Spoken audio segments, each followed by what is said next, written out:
Українці, українки. Ukrainians, brief summaries of the day. I took part in a donor conference in Copenhagen.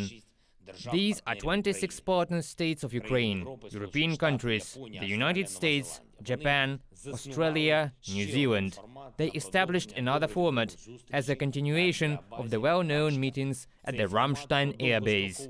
This format is about long-term support, including weapons, ammunition, military training, demining, recovery of the liberated territory.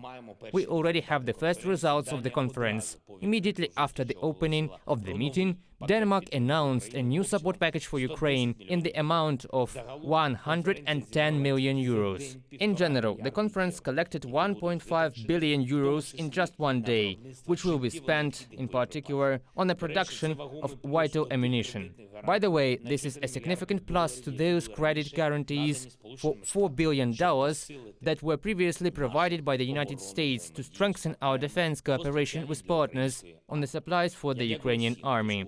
I am thankful to everyone who supported Ukraine today in Copenhagen, and I believe that this format of cooperation will accelerate our joint victory.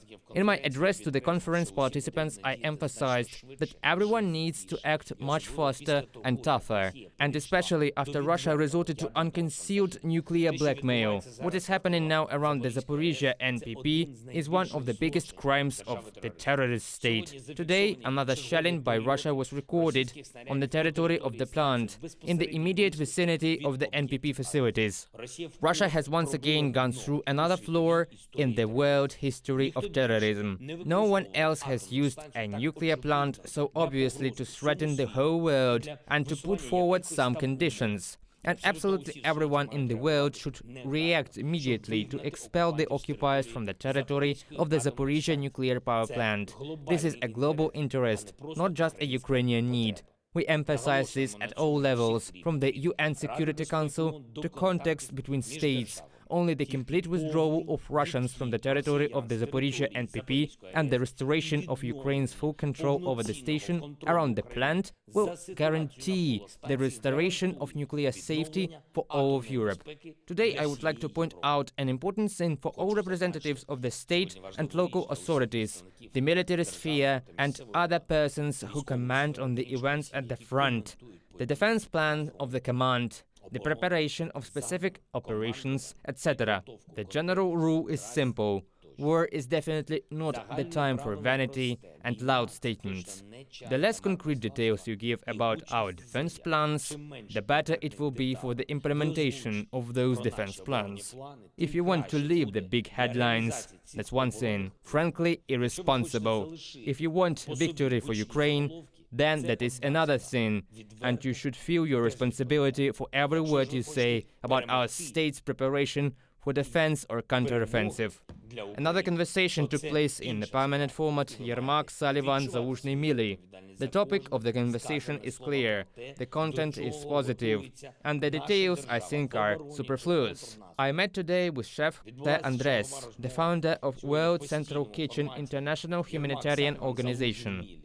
For more than 10 years, he has been feeding people in countries that have become victims of war or natural disasters. A successful restaurateur working in America, one of the most famous and influential people in the world. From the first days of Russia's full-scale war against our country, his organization started working on the border with Poland for migrants. Subsequently, it started activities in many cities of Ukraine. Already 5,000 people work there. More than 130 million meals have been cooked for our citizens.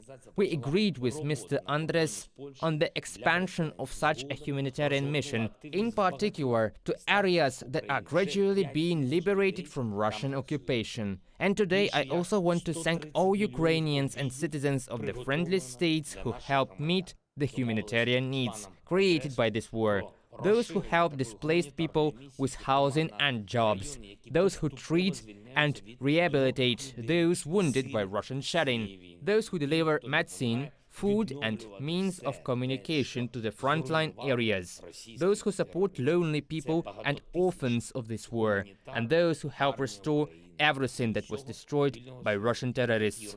This is a multi-thousand strong humanitarian army of Ukraine and the entire free world. to which Russia cannot and will not be able to oppose anything. I thank you. August the 12th will be a busy day. There will be many international and domestic events tomorrow. We are already preparing for them. We do everything to ensure that our defenders have reliable support at the political, diplomatic, economic, humanitarian and all other levels. Eternal glory to all our warriors. Glory to each and everyone who defends Donbass, the Kharkiv region, the south, the center and our entire state. Glory to Ukraine.